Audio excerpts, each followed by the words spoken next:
All right, welcome back. Today we got a great breakdown with 9-time state champion out of Butler, Coach Mickens. Coach Mickens, we had him on before. At the time, it was our most viewed podcast. Back when when did we have you on? It was a while ago now, I guess. Over the summer, I believe. Oh, it's summer. Okay, yeah. So 7 months ago.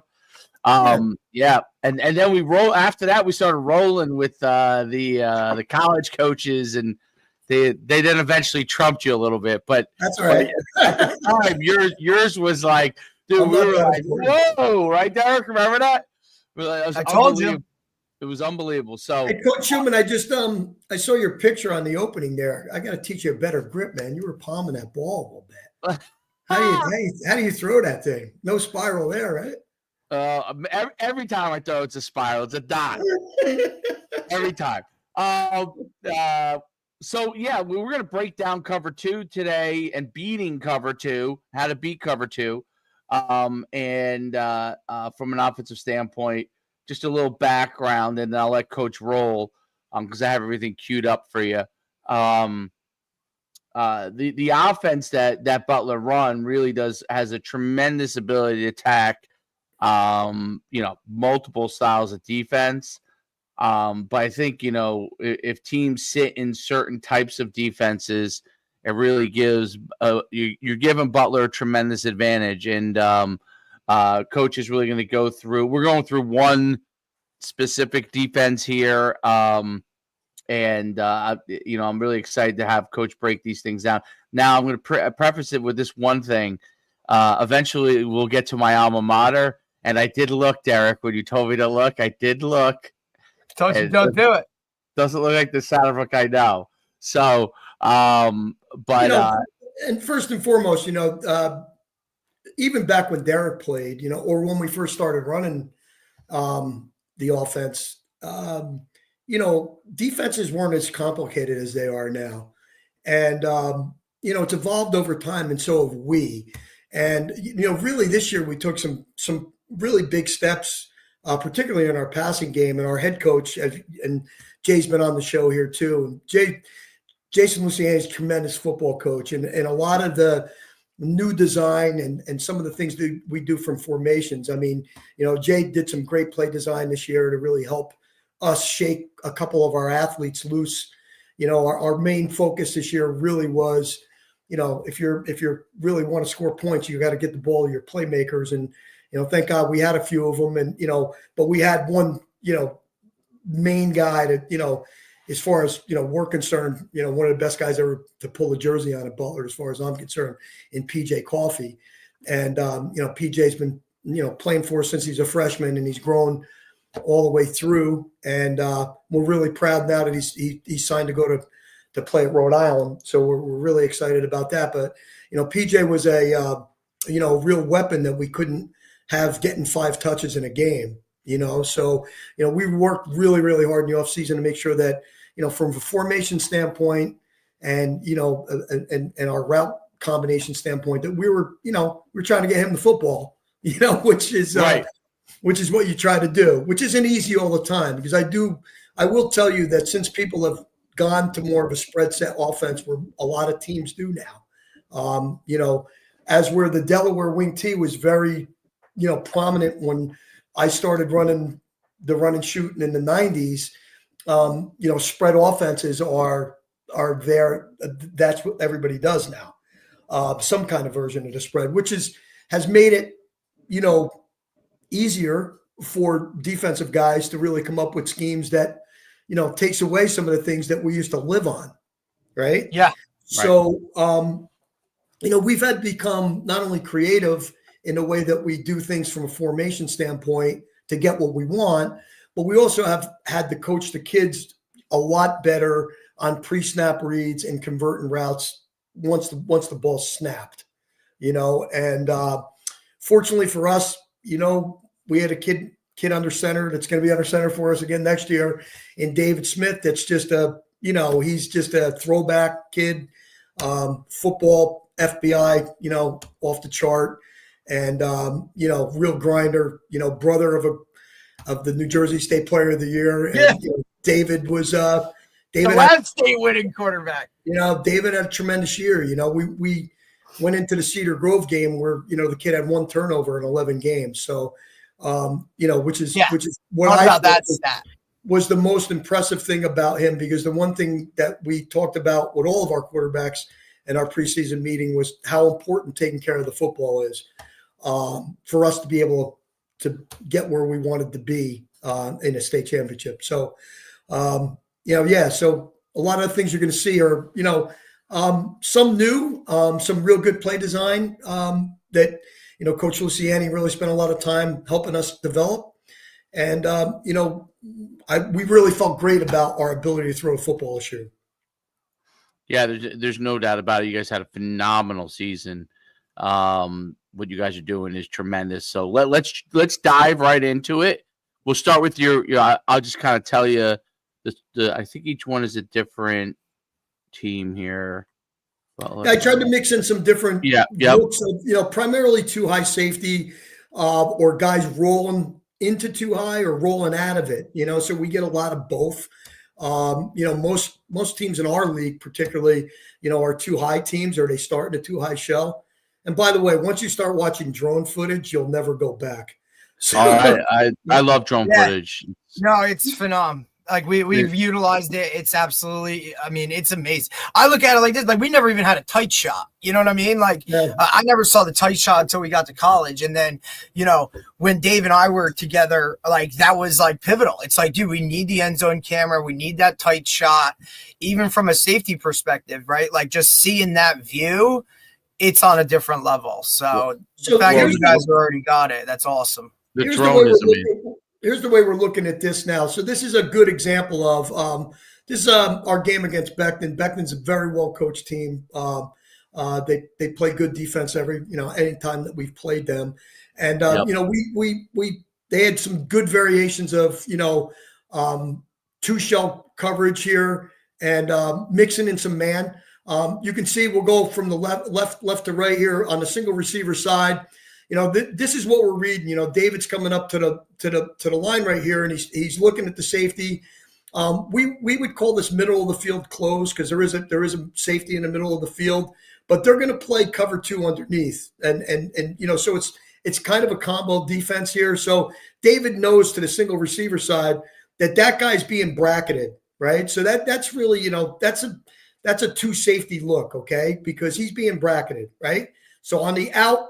He flares on the out. So David knows pre-snap that he's not going to the single receiver side, right? He doesn't have it. We're being double teamed there. So he comes off, and now he's going to make an out throw. If you run that back for a second, you'll see that they were trying to press PJ and man off the slot. That's PJ Coffey, right? So he's trying to get hands on, and he thinks he has safety help over the top. But we occupy the safety with what we call a seam or a rail route. That's Nick Parkinson running a great route to occupy that safety. And now we're gonna find that window between that cover. He's running away from man. So he beats him in man, and we're trying to find a hole where that safety dropped, right? So that's a great read, great throw. David knows pre-snap that PJ's in press and that he's going to beat him off the press, and that we're going to throw that ball in what we call the dead zone. So that's where he delivered the ball. Okay, so again, pre-snap, he sees its bracket, and he comes off it right away. Now, if we have no bracket, go back a little bit, Dave. If that linebacker's not walked out into that lane to take the slant away, or to really get underneath, get it underneath a hook or a speed out route, we have one-on-one there. Then, if that backer's bumped in the box, then David's got a choice to go there. On a single receiver choice. That's his choice. So he has that pre-snap. But pre-snap, he knows he doesn't have it. And he knows he has press with PJ. But what makes this route is our outside receiver here, Nick Parkinson, really running a strong route to occupy, what ends up being both safeties. So we get that whole shot, right? Does he have the ability to give to the run inside? Because you have that sniffer wing. And then you have a 5. I always say, I always look. I don't know how you guys look at it, but I look at this when these backers outside. That's a 5 box, you know. And so here's you, the thing for us, yeah. that our H-back, our A-back, our sniffer wing there, you know, he can do a bunch of things, which puts people in binds, right? In this case, you know, he's going to chip that end, and you know, that's going to give us our, you know, basically our max protection for David to break the pocket, because in this particular scheme, our super back is running the flat route. Now we can change that up and have the super back chip that end, and our A back run the flat route, right? So we change it up. I have some clips on that, which keeps the defense honest, right? So you don't really know for that outside linebacker now that's clearly eyeing that route. What ends up happening is when he sees him blocked down, that kind of keeps that linebacker stiff right there, and then we run the back out over top of him. Does that make sense? Got it. Yep. Right? So, you know, again, that linebacker has good leverage on that. He doesn't have good leverage on that back right there, right? So, absolutely. You know, that's just a great throw and great catch by PJ. He runs after the catch. That was the hell of a throw. You know, and, you know, this is, you know, again, our H-back, you know, we consider that trips, right? So, again, that's that, you know, we used to call it, you know, that rip look, but that's still a trips look for us. I put this one in here. This is Mountain Lakes game. Again, obviously Mountain Lakes is a well-coached football team. This is the section final. They vary. Of course, they're going to give us a different look on every play. Yeah. You know, and David, again, has a great ability to recognize where they showed us, you know, one high safety to start.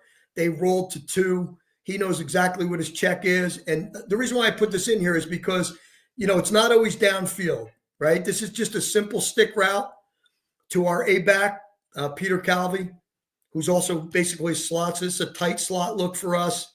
And, you know, Peter's just going to run a simple stick route. And David knows he has it just based on what the coverage is.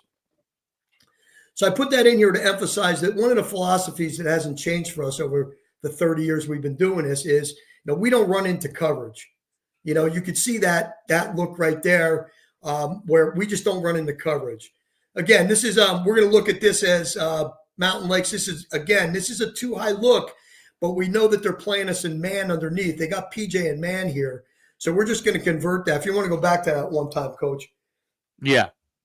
You know, PJ knows that we're going to convert this because they're going to end up in what we call, you know, cover 7 look. We're going to play too high shell with man under, right? Because you can see everybody running with the route. So we just run a simple pick and wheel, and PJ finds the hole, and it's just a great throw and great catch. Now this is if you freeze this for a second, this is where we do things that it looks different, but it's the same. So this is a route combination that we've been running since, you know, before Derek played for us. And it's just something that we really believe in. Now we're getting a too high shell look here. And that tells our middle of the field runner, okay, that he's going to sit down. He's not going to run into that coverage, right? So he's going to read that coverage on the roll. So if the safety splits out, he's going to change it to a post. If the safety stay high, he's not going to run into coverage there. He's going to run old school, what we used to call downfield zone rule route with DZR, and he's just going to sit in the window. And, you know, David's got his choice here, right? We got two seams and what we call DZR. I think the DZR comes wide open, but David really finds a window here and gets it into PJ. Now, guys are going to try to get hands on us here. So this is really, again, too high shell with some man under. And David makes a really good throw in the hole here. So you can run that one. But I want to particularly point out that watch the inside receiver. Know that safety's over the top. That's a key to the route, right? So he's sitting down between the linebacker's drop and where the safety's drop is. That's Peter Cal. That's a great route. That's exactly how we teach it. He realizes what the coverage is. He's not going to continue running that stretch or post route. He's going to sit down in that window. And that's really why I wanted to show this clip. If you can run that back a little bit. Yeah. You can see it. I mean, David reads this great off. I'm not actually criticizing where he goes with the ball. I just wanted to point out to where he's reading that route. He sees that safety over the top, and he's just going to sit in that window, which is right, great. because he's wide open right over the middle of the field. Yes. He actually takes the tougher throw, but he makes it. He can really throw the ball. Yeah, he squeezes it in there. And again, hey, He's got a great release. That's our best guy right there, right? That's who you want to get the ball to, and we consider that open, right? He's open enough to throw that ball, So we might point out to him in film and say, "Hey, Dave, you might want to come off of that in the middle of the field throws, great, but you're not going to criticize the fact that he stuffed that one in there to our best player, right?" Right, and I think too, if you have in most offenses or other teams' offenses that aren't this, and you're not throwing as much as that, he's not going to make that throw. Another quarterback in another situation, something like that, is not going to throw that ball no matter what. That was a little. I wanted to give that example is that that's play design, right? That's not changing your philosophy on how you read defenses or where you want the quarterback to look and throw the ball, right? His read didn't change, the play design changed, but we ended up in the same spot, right? That's really what I'm trying to, it's like sometimes we line up in these formations, and we got guys in the stands thinking that I burned my run and shoot card. And that's, it's really not. It's just we've gotten a lot smarter with play design and formations, right? But it's the same philosophy. 100%. So again, this is Coach. This is the one I wanted to put in here. Even though this is we're getting a too high look, they really roll this over to our trips. A lot of teams do this to us, right? They really try to get a max, take away every possible zone, hook to curl, out route, over the top scheme. And we really look for this matchup. Derek knows that I'm never going to change that one-on-one that you're seeing at top, where you're going to put your corner on the island out there. We're not going to pass that up, right? We start with our receivers when they're in 5th grade to win that route right there, right? So pre-snap, David knows he's got that, right? Like, are you going to throw to the 3 receiver side here where there's actually 5 guys that can drop in coverage? Or are you going to take your shot one-on-one here with the guy that you got matched up out there on that corner, right? We teach our outside receivers from the time they pick up a football, you got to win in this situation, right? This is a win route for us. So, there's different things that the receiver can do here. He's being pressed square. So his release is really going to determine where, David throws the ball. Him and David are on the same page here. So this is either going to be a quick slant because there is a safety in the middle of the field. So we're not really going to try to run a post here. We're going to run a quick slant, or that's going to be a fade right off the line. So let's see what we do here. Right, so I love this read because it's just a great read. It's a quick slant. He knows the linebacker's not walked out in coverage. And this is just great timing. You can go back to that, Coach. I mean, this is what I love about David Smith, man. We work on this every day, right? His footwork and his timing with his receivers, this is something we work on every single day, right? And this ball is thrown in there because he knows there's no linebacker help in the window. He knows that there's a safety help on the post, and he's just going to look at his footwork on this, and that ball's out on this kid's break, right? Like, I just want to impress this upon you. This is where you throw the ball. He hits that last step, and that thing is rifled right on the top of the shoulder. So that's, great mechanics on his part, but really a strong read, right? We definitely had a trips play called here. He saw them overshift to our trips. He knew he had one-on-one with no linebacker walkout, and he's stuffing the slant in there right away, right? Quick question. If your receivers see that they have that one-on-one, do you could he widen himself to give himself more room for that slant, or? Yeah, absolutely. Okay. I mean, we don't like to get too wide, right? Because it's a harder throw. We like that throw to really actually to occur where it did. So we're not in the safety's purview where he can come down and make a play. Now we want yards after the catch here if we can get them, So yeah, I mean, could he have widened this a little bit? Yeah, he could have. He has a little bit more field there, but the timing of the throw I think is probably more important than how wide he is. Okay, got it. Like I said, this is this is hard to defend, right? That's a real good receiver that's coming back for us next year. Really good play. And again, I just want to emphasize this too. Now, this is a great play. Now, this is Derek. This is nothing more than an even set, right? Like we're an even here. And 2x2. Actually, if you freeze this, when I originally learned the offense, Mouse Davis ran a lot of compressed sets. Believe it or not, if you go back and look at the original run and shoot, Mouse's slots were a lot tighter than some of the guys that I followed more so. But this is more of a tight slot look where we can do a lot of things out of this look.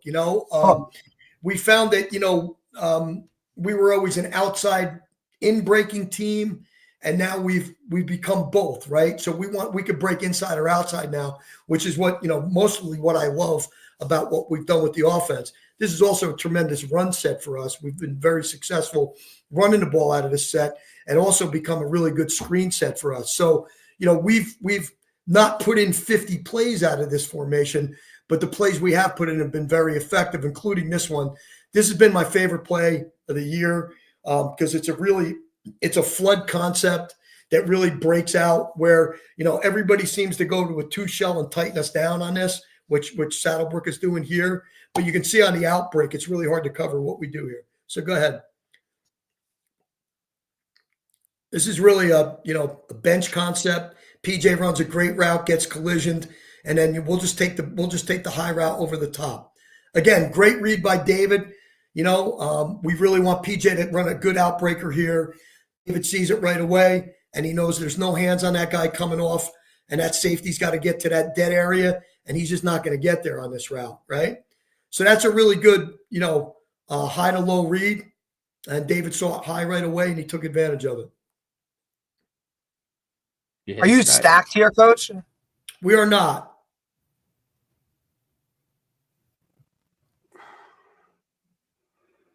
Oh boy, Saddlebrook, we're in trouble.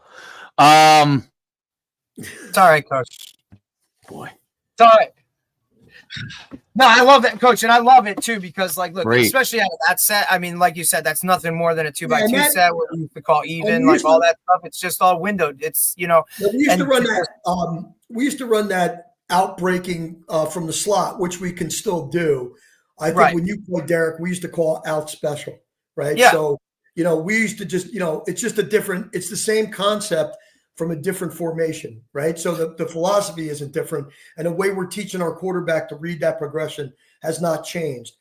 Right. If you can see that, we're giving David eyesight reads too, which I think is very important for a high school quarterback. You want the reads to be whatever you want to call it. We call it really eyesight reads now. We want the reads to be where he can see them and in his purview to see how we can read.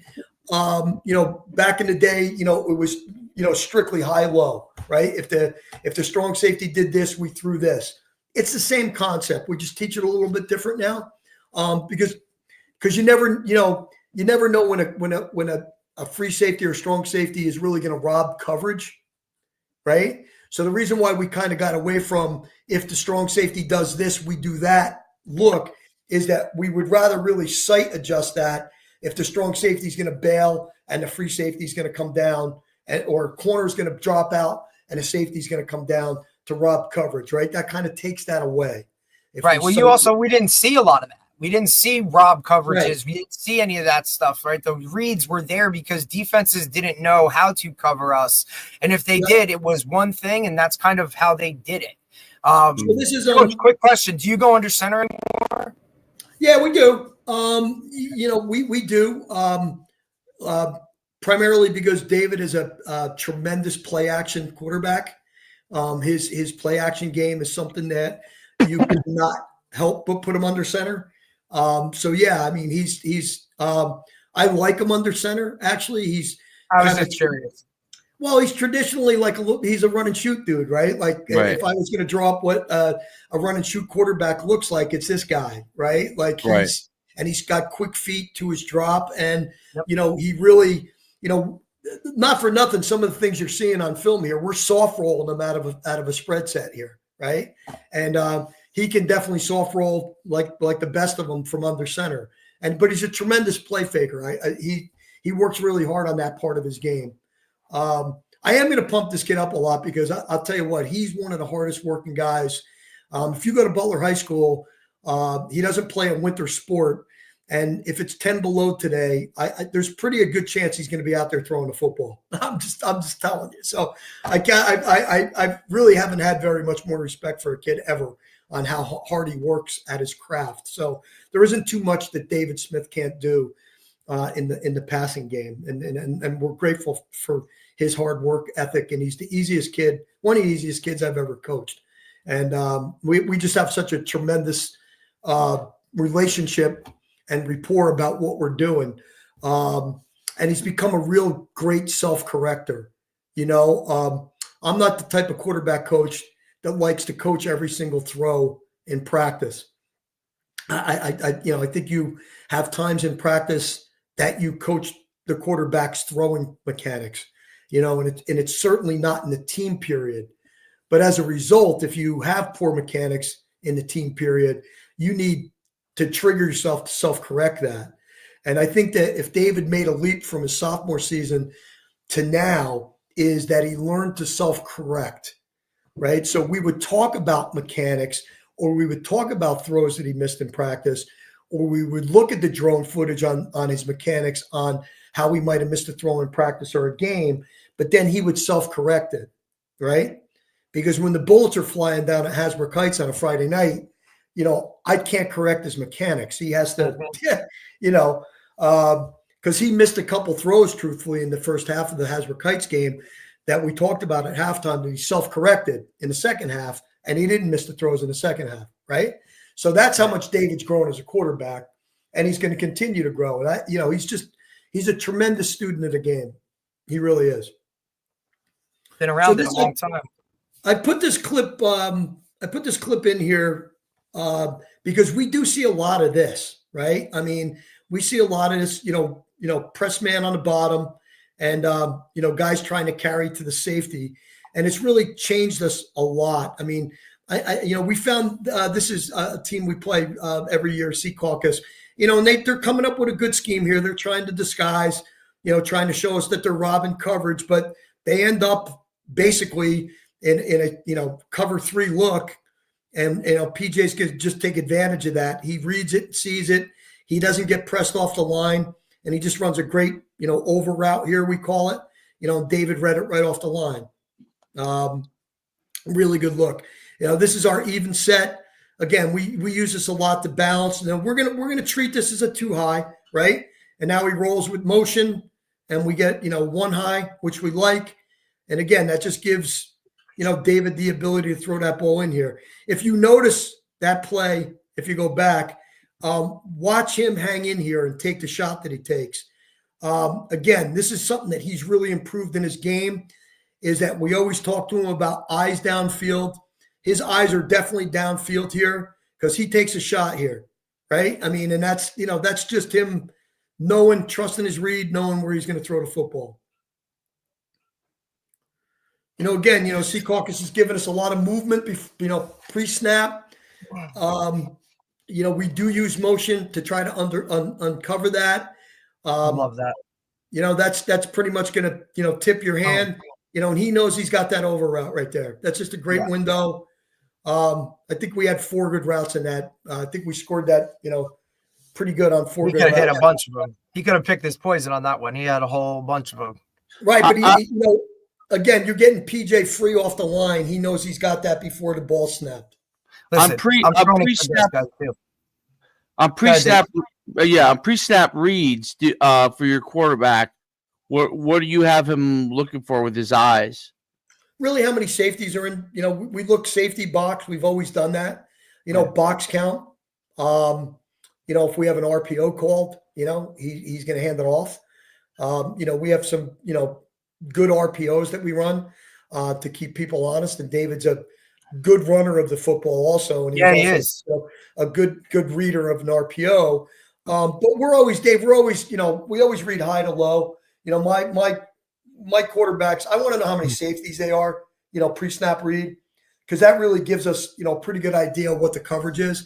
And then, if we're not sure, it's up to us as coaches to design a play that's going to include some motion. So we uncovered that. You saw that one simple motion by our slot there, uncover that one simple motion by our slot there, uncover the fact that they rolled to cover, to a 1 high instead of a 2 high. So, we just converted that route.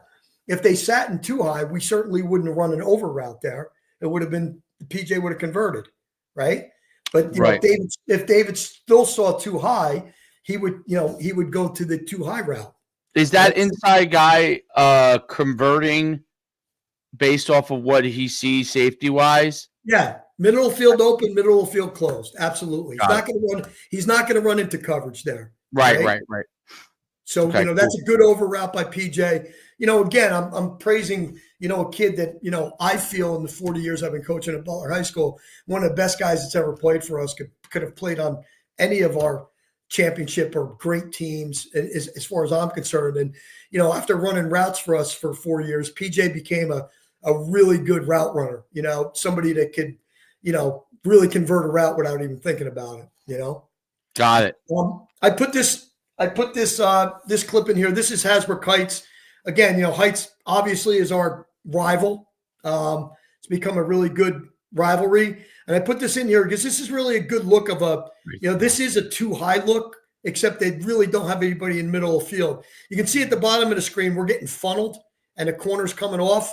So if we think this is true cover 2 to our trip side, which we do, we're always going to have an occupier that's going to run a flat route. In this case, it's just our A-backs running. That's a weird cover 2.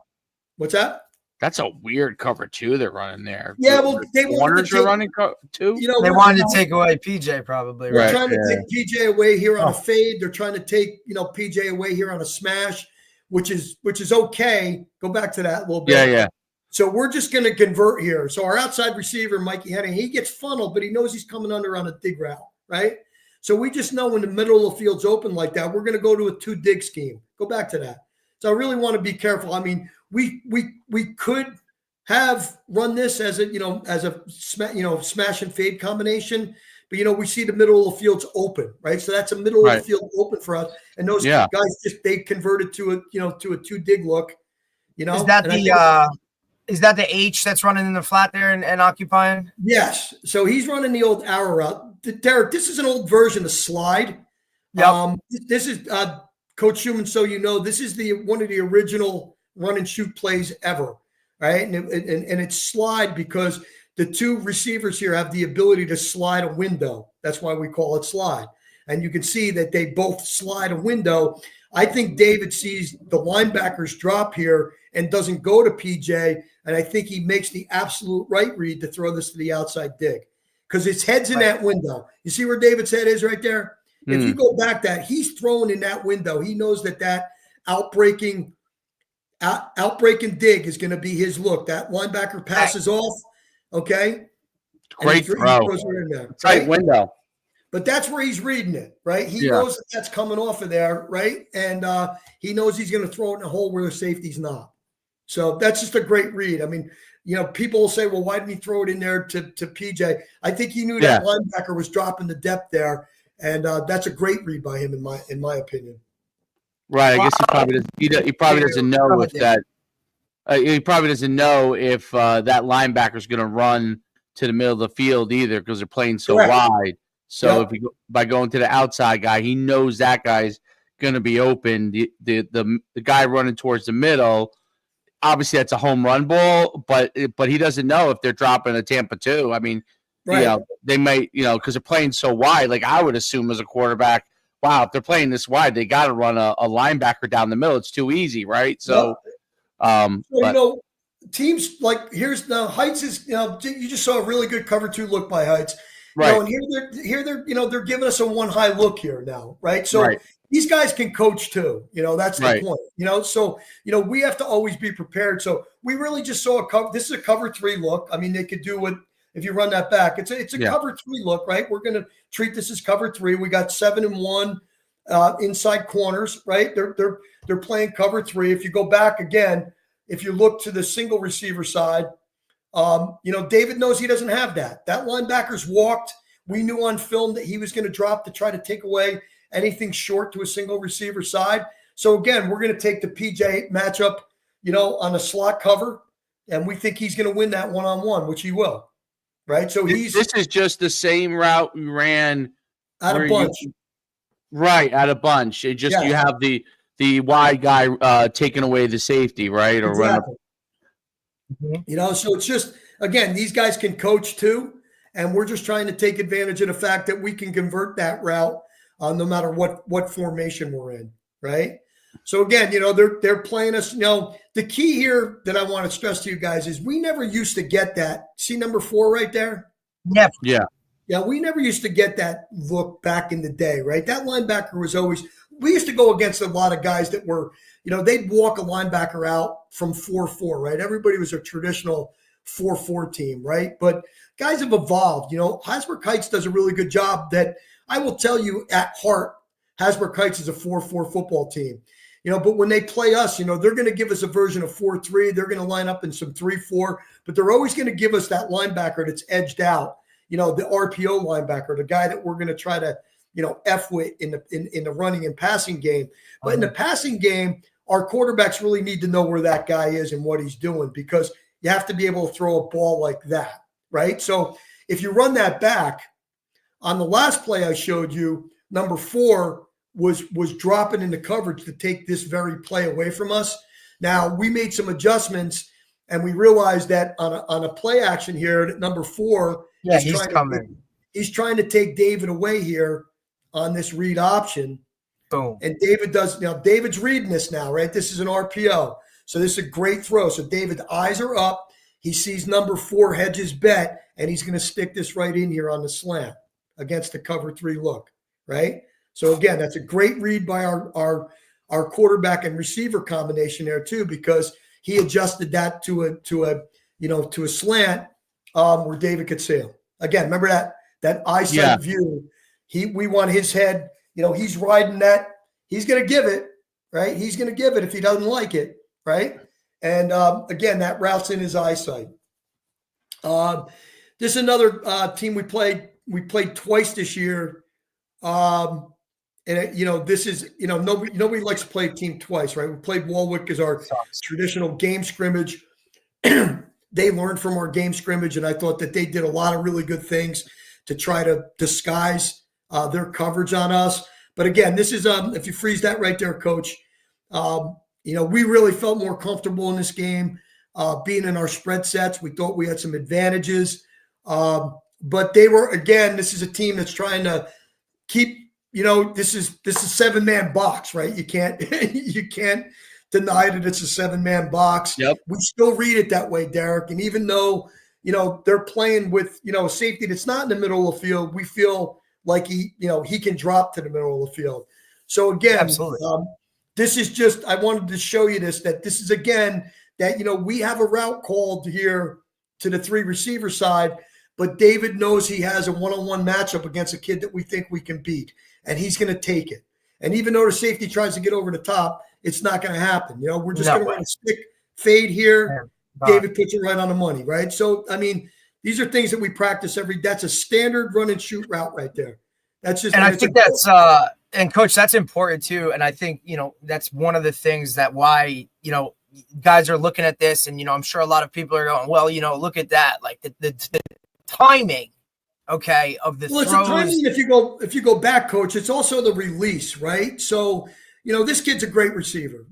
He's coming back for us, and he's getting looks from a lot of people because of the little things that he does right here. If you go back to the beginning of that, watch him stick and attack leverage, right? We teach this to our kids when they're in 5th grade, right? He's giving them that. He attacks the leverage. See what he did? It's hard to get your hips around to try to cover a route like that when you're in man. Right. And he's also holding, you know what I mean? Like he's giving himself space so that David has that window to throw him open to the sideline. But what I'm trying to stress is, look, like this is what happens every single day. These guys throw with each other every single day. The timing of things, the footwork, he knows where this ball is going to be before it's even like they already know without even having to talk that I'm throwing this. And that's just, I think, something that what the offense always taught me was like the timing of the throws. You don't have to be a phenomenal above average quarterback. Yeah, it helps. Yeah, we've had a lot of them.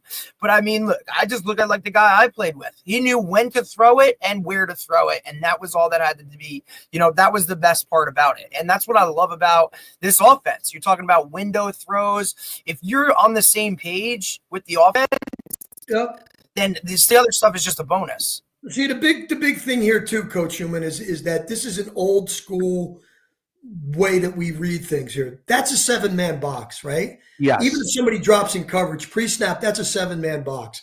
So we're not going to be in a hurry to run the football here because we think we have really good matchups all the time. And even though they dropped some guys in coverage and they did good design by Waldwick here, they were trying to keep us out off balance, throughout the game. And, the one thing that we've gotten good at is we're going to take some shots when you get in a defense like this. And we're going to take some shots and we think that we're going to win. Again, we have to win here, right? Do a great job. Shout out to our awesome offensive line. David has a lot of clean pockets to throw in this year. And that's just that's just an old school, run and shoot throw that fits in our offense right now. Yeah, that's the exact throw that Ohio State threw at the end of the game to cinch the game against Notre Dame. He ran the exact route. Right. He gave the little stick move inside and then just outran him. So this is another too high look. It's a too high look, but we kind of don't believe you because we think we're going to get a roll here. We're going to get a blitz. So, again, David does a real good job of knowing that linebacker, is too tight to cover our super back. And he's just he doesn't look anywhere else. He knows that linebacker has our running back in man, and that's just an automatic. And that's right. That's and that's really to get it out on time. Get the ball in Dave, his hand. if you go back, this is nothing unlike that out pattern again. We're repeating that out pattern, right? We're going to run the long bench, and if it's there, we're going to throw it in the hole against this look. But the corner's carrying, right? Corner's carrying. That's really a robber coverage right there. You see that? So they run man. That was man with robber. And David recognized it right away because of the way the safety rotated down, and he knew he had linebacker one-on-one, and he shot it out there. It's a great read and a great route by our outside receiver too, getting to his area to make that guy turn his hips.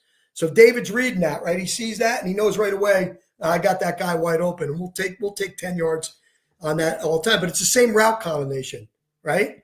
Different formation, same route combination. Awesome. I love seeing the back get involved more in the passing game too. I love that. Yeah, I mean, become a real huge staple of our offense now. It really has been, particularly because of that look, right? I mean, you don't have too many answers against a look like that, right? They're robbing a safety down. They're bringing a linebacker off the edge. So somebody's got to be free, right? Like back in the day, we would automatically commit our super back to block, to pass pro. And that's not always the case now. So we keep you guessing, right? So which has been a really big addition to what we've been doing offensively.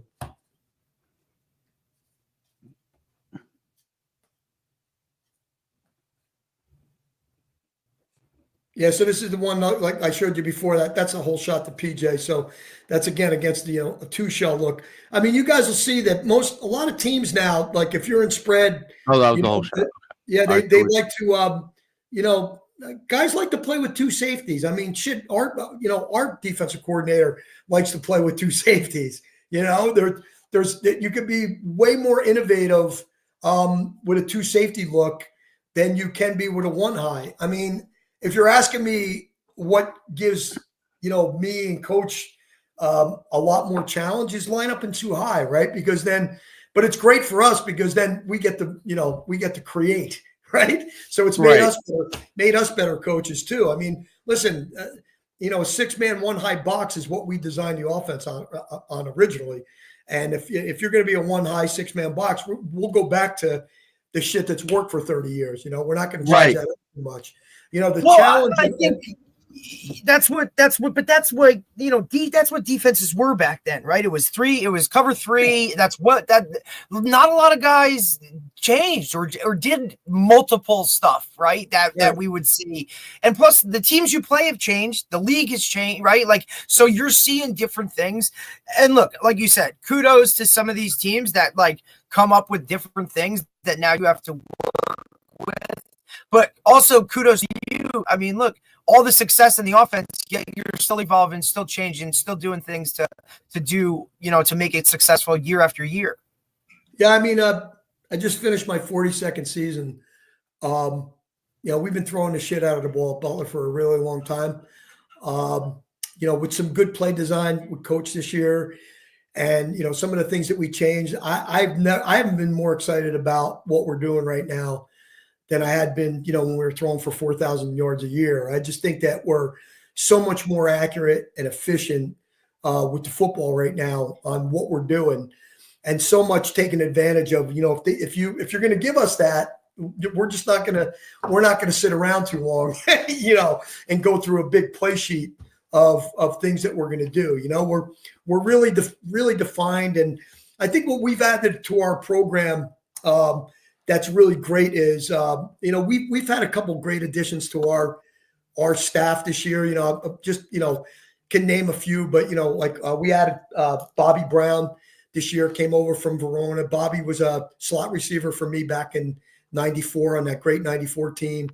And the added quality of having Bobby Brown and Jason Polans, who was on the 2018 championship team, was one of the best receivers to ever play at Butler also. So we got two guys, high-level receivers that played at Butler High School working with our receivers. So I just want to shout those guys out on the fact that you see those kids running that route. That's not Coach Luciani and I. That's those guys, making sure that, here's what we want to do.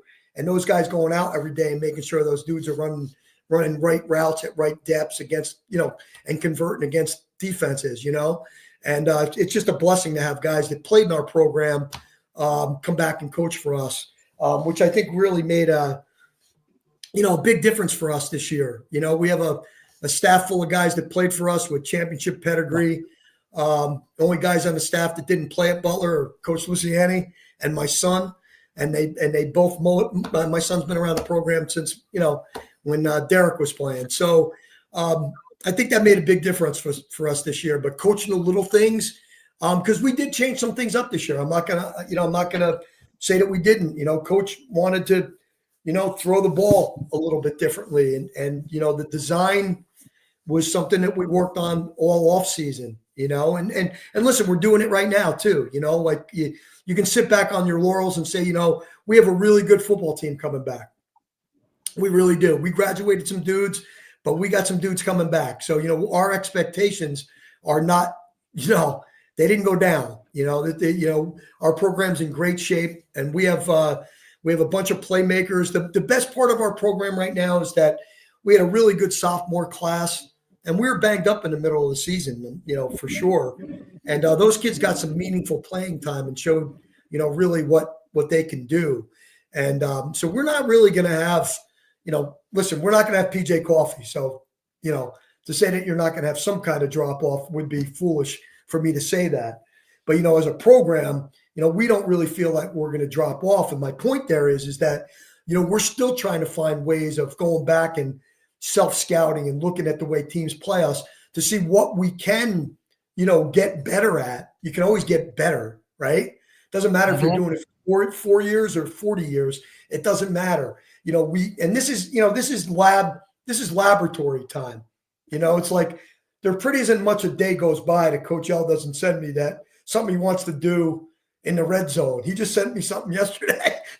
We definitely want to do this, right? And so it's always a constant improvement, and that's really what's invigorated me at my age, and being probably, seriously on the back end of my career. There's no doubt about that. But I'm going to go out having a bunch of fun, and this one this year for sure probably meant the most to me ever. In this team and these kids and the kids that I coached that are now coaching. Dave, there's an old saying that says, you start appreciating things more the older you get. And I am here to attest to you that is truly a fact. I didn't want to leave the field after that Mountain Lakes game. I just wanted to, soak it all in case I got hit by a bus in the off season or something. No doubt. It was really a tremendous thing for our program and our community. And, hopefully number 10's coming. Hey guys. No doubt about it. What's up? How we doing? Fantastic. Nice to meet you, sir. What was I gonna say?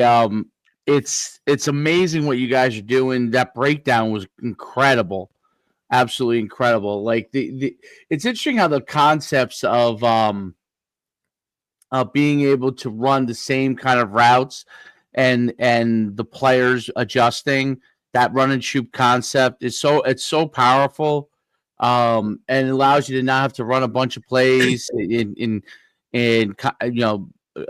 guys memorizing a bunch of things. They just have to remember whether they're the guy adjusting or not, and on each kind of set, and then taking those shots when you have those one-on-one matchups is obviously you got to have the players, but the consistency of the program over time allows you to be able to have what guy fits in what role. And you have bringing back those younger, older, what do you call alumni? I guess the alumni players, guys who played for you, to be able to come and teach the same things that you already taught them. It really creates consistency. So when you're adjusting different things and you're evolving, it's just because they know. Yep. Listen. Here's the one thing that carries with you, and it's an important part to be in our program. We have a really young defensive coordinator, but he just happened to be one of the best football players, ever to come through Butler, in Sean Centenaro. And Sean's a young guy, but I would put Sean's defensive capabilities of being a coordinator up against anybody, right? Because he knows the game, he continually evolves, he learns the game, and he's just going to be a tremendous head football coach someday. But having the pedigree of being a winner and knowing our system, and then being able, Sean's not shy about pushing back on something he wants to do or try to innovate or do some things. Sean brings new ideas, to the table too. So you have to be careful with guys coming back to coach for you, to play for you, not to get stuck in, a rut of not going. Yes, man. Right. Just don't be that. Go to a clinic. You know what I mean? And us as the older coaches, Jay and I, can't discount somebody like a Jay Polans or a Bobby Brown coming and say, I think we should stem that route that way, right? So you can't be a jerk and say, oh, well, what do you know? Because no shit, that's a pretty good idea. You know what I mean? So I think that we've that's the collaboration that we have on our staff, and it doesn't matter how old or young you are. The way that we game plan, which is really something tremendous that Jay put into our program, that we're I hear a lot of guys try to pick your brain. I have young coaches ask me all, and I'm a giver, right? I learned that from a lot of guys that I grew up as a young coach. Guys were always willing to. I'll name like Jerry Gallagher. I can call Jerry Gallagher right now. He'd give me his playbook, right? A guy like that, right? So I always want to be that guy to young coaches, and I do get a lot of questions that way. And one of the complaints or knocks I get right now from some young guys, especially their head coaches, is that they tell me that they have to do everything, that they can't get their assistants to help them and do things. And I would twist that around and say, that's probably on you, right? And why I say that is because it doesn't matter how young, old, how long you've been on our staff, or it could be your first year. Bobby Brown's first year this year, so he had to learn a lot of new terminology and a lot of things that we needed to do, but he got really comfortable as time went on. The thing of it is that the only thing that we ask you is that, we break film down. Each guy has a role, which I think is the most genius thing ever, is that when we go to our staff meeting on Sunday night, you've already broken down the part of the film that coach wants you to bring to the table. Like who's their player, who's not their player. What do you think we can do against this? And it's just a great way to game plan. It's also a great way for us as older coaches to mentor younger coaches to be good football coaches. That's my sole job for Coach Luciani right now. That's my job. That's what he expects me to do every single day on the field, off the field, is to coach our young coaches and quality control what we're doing. And, you can't do that if you're not having collaboration with your young coaches, right? You just can't. And you have to allow them to bring innovative ideas into your program, And hey, listen, one rule, go to a clinic, Yep. Watch a YouTube video. I don't care where you got it from. Hey, look at this route, I mean, one Danny Pollins, who Jay knows, Danny played for me. Danny was a quarterback, linebacker for us in like the 15, 16, 17 area. He's the head basketball coach at Butler now. He sent me a clip the other day about some things that we want to do with, throwing a tighter spiral. You know what I mean? So, I don't delete the video. I watch it, So that's pretty much where we're at as a staff and a program. And, my advice and suggestion to any head coach out there is to hire assistant that you can trust and make sure that you get them involved in everything that you do every single day. It's a lot more fun and a lot less stressful on you as the head coach. Damn right. There's no doubt about it. I think it makes a huge – well, and one thing I would push back a little bit on is that not everybody has the advantage of being able to be in a situation where they have the establishment that Butler has. And I think when Butler has that establishment, it allows you the freedom to be able to mentor, and the guys are a little bit more confident about it. I think in newer staffs, you have to take that time to gel, and that may be some of the issues that they have with younger coaches. But I agree with you in general on that. I think the in some cases, this may not be the case of Butler, but in some cases you actually have to get young coaches, and when you interview them, like, what do you know about huddle? How well have you used huddle? Like, have you broken down film on huddle? Like, those are actually questions that are probably more important than any of the other stuff on the field, because if they can get involved on the analysis part of the game, absolutely huge. I'm pretty confident. Like, even if they don't know a position really that well, you could correct them pretty quickly. Hey, you can hand them. Here's some drills you can do to start to get them ready. Here are some key teaching points, right? And like, that's always learn, right? And I would encourage guys to, again, if you're taking of a program that foundationally has maybe never won, right, or maybe won in the past and it's kind of hit a rut, and right, you develop a coaching staff. I think guys stay more engaged though. Yep. If you include them and engage Agreed. them. Right? Absolutely. And the question is, are you going to own the game plan more if you have a part of, like I put that trick play in, and coach ran it? Yeah, you're going to invest more. So maybe instead of not going to the weight room in the off season, you're going to feel a little more, hey, I'll take a day in the weight room, right? Because you feel like you're part of the program a little bit more. That's all I'm trying to say. Great point. Great point. Like foundationally, if you're going to try to put the staff together that stays together for a little while and then try to build a program that becomes consistently wins, is that, you get trust with each other by doing things together and win and lose, right? Like maybe we put that trick play in, like the Lions ran the other night and it got intercepted. Well, and right. You learn to trust each other and not say, hey, we're never going to do that again, so don't even give me any more suggestions, right? And you go down and you in their positional periods, maybe check on them. You go down and you either you were the assistant that you, like yourself, that they trust really well to go and mentor other guys. You say, hey, listen, go down with him during, go down with the new line coach and make sure he understands how to put it in the blocking, or go down with the receiver coach and make sure he understands how the receivers need to stem their routes and so on and so forth. Without a doubt. And those little things, then they're like, usually becomes an aha. Oh, okay.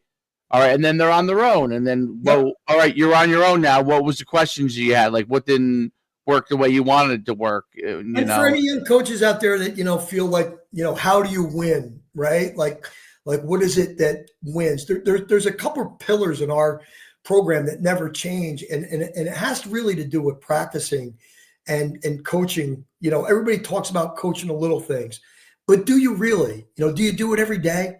Do you correct Right. mistakes when you see them?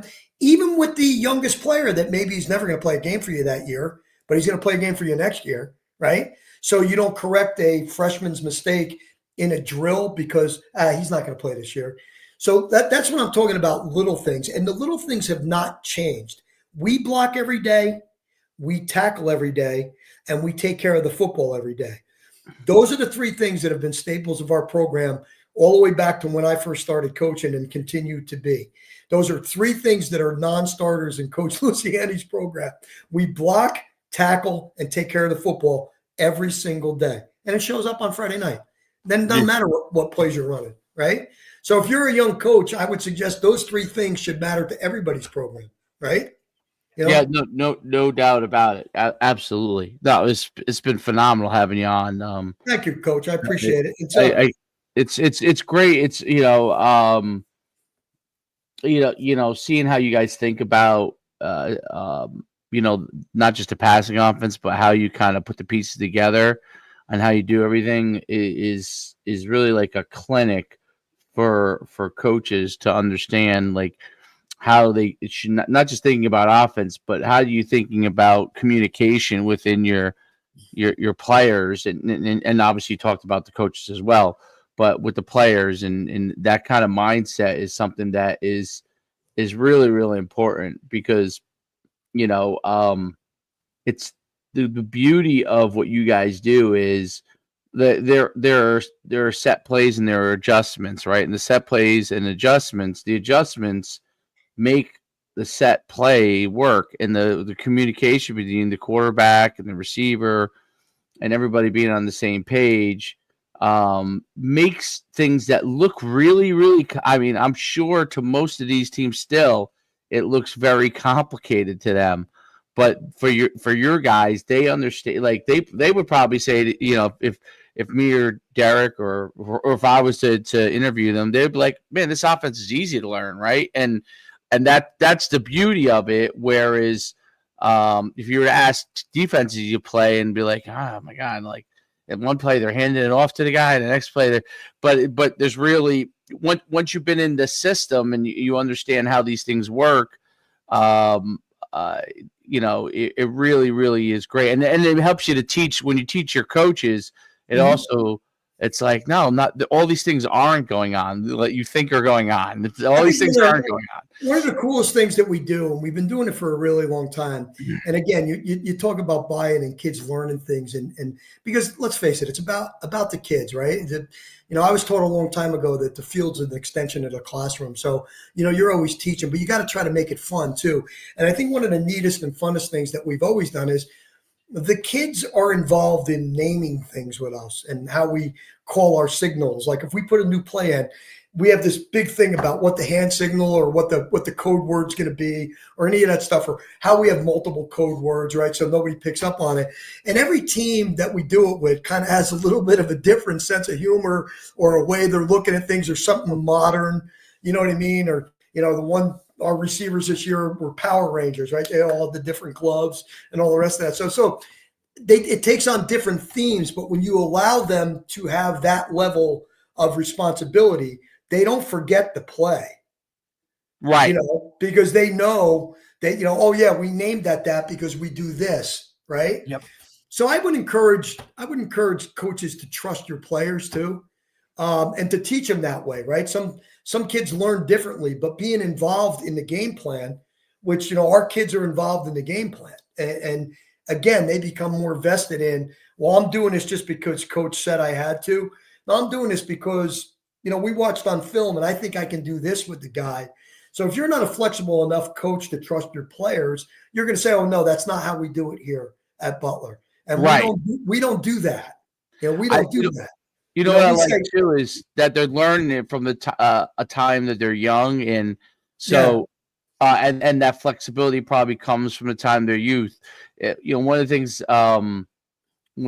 this year, like I tried to implement my son's team. They're 9 years old, and Unfortunately, we don't have as much because the town's so big, like involvement from the high school coaches. But one of the things we did like, so if we had green was our staple color, and we needed other names for green, I'd be like, okay, do you want to use an NFL team? And they would be like, okay, well, Jets, right? And then what's a superhero that's a green? They'll name a superhero that's green, right? And so they'll name the one that they like, right? Sometimes they don't name the one that you think you like. You comes to my head, They name things that aren't exactly what comes to your head. So, but it's cool is because they remember it, right? That's how you remember it. We've been doing it way back to when Derek played. The kids always had a hand in what we called something or if we changed something. And it's just really paid a lot of dividends for us. And we've kind of taken it, Coach L's taken it, a little bit further where, the kids really actually, especially our offensive line. Our offensive line guys have, one kid that's going to be really hard to replace was our center for the last 3 years, Tyler Tortola, who, made, thousands of line calls and maybe made 2 bad ones in the years he played for us. But, he was kind of like the ringmaster on some of this stuff. And, you got to watch out with 16, 17, 18-year-old boys because, you want it to be the clean version. Especially linemen. Yeah, I mean, so that's the only filter that Coach L, that we put in place. Like, you can't be saying stupid shit. It's going to get us in trouble. Yeah, right? yes. So we put a little hard cap on that. So, but thanks for having me on, fellas. I really appreciate it. It was great. It's always fun. Absolutely. Always good, Coach. Appreciate you, buddy. Coach, you have a great day, and we'll see you soon, man. Definitely. All right, take care. Thank you. All right, Coach. Thanks, Coach. All right, great stuff. All right, that's by the way, it's also very easy. Like when he breaks it down, like of course now I understand it probably better than a lot of other people because different versions of what I've been able to run in the past. Like I in my head I'm able to relate it how it all works, but I just love how it's the players are very involved in it. The if you want to know how a program could be successful, you build a successful program, and the people you keep passing it down to are people that have been either successful in that program or understand the tradition that's a part of that program, right? Like it does, like you said, like Luciani didn't go to Butler, but he understands. Went to Pompton Lakes, which was close to it. You know what I'm saying? Right. Or just like the tradition, right? Exactly. Yeah. But it's listen. I just think the offense itself, though, is just like you said, like there's so much. It doesn't matter what a defense does. You're never going to be right. Like you might catch them here or there. But like it's just. Because of those sight adjustments and that like same page type of, and then so many things built in off of it, it's just like, when Notre Dame, on the 3rd and 11, okay, because they just know what Chip Kelly's offense is, and it's a different version, but like principles are similar to what you guys run and all that kind of stuff at Butler. It's not a run and shoot, it's more spread on it, but the same thing. As soon as they lined up and were they knew it was man to man. That's it, dude. It was done. Like he was taking the shot. DB's like, yo, like help out. They were blitzing him. I'm like, he's just gonna throw it deep, dude. He doesn't care because it's 3rd and 11. If it's a picked off, it's a punt. If it's it's a 50-yard punt. If it's an incompletion, I punt the next play. So he takes the shot to his best receiver. He hits it down the field for. You heard him. Heard Coach Mick reference it. Like, look, man, like 1-on-1, all day, every day.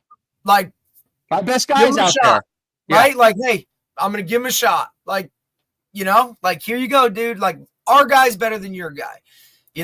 Like this guy's been practicing this since he was 5th grade. Like, he's been throwing this ball since he was in 5th grade. Like, but it doesn't even so. Like, just.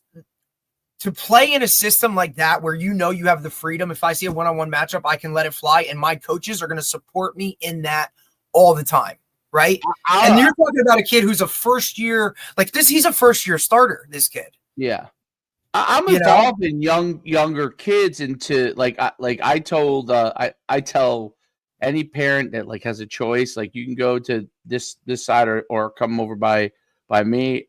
And I'm like, I'm not saying that we'll be champs every year. And I'm like, if you want to learn football, if you want to learn things that are going to help you down the line, you come over and play. I can't say that a team isn't going to have better talent all of a sudden and beat us. That I can't control. But I'm saying if 100%. you're going, because that's the thing. And he referenced that. Like, we had a kid that's probably one of the best receivers ever to come here. I mean, Coach, I'll be very honest. Like, he's got a ride to URI. That might be one of the highest level guys ever. Oh, yeah.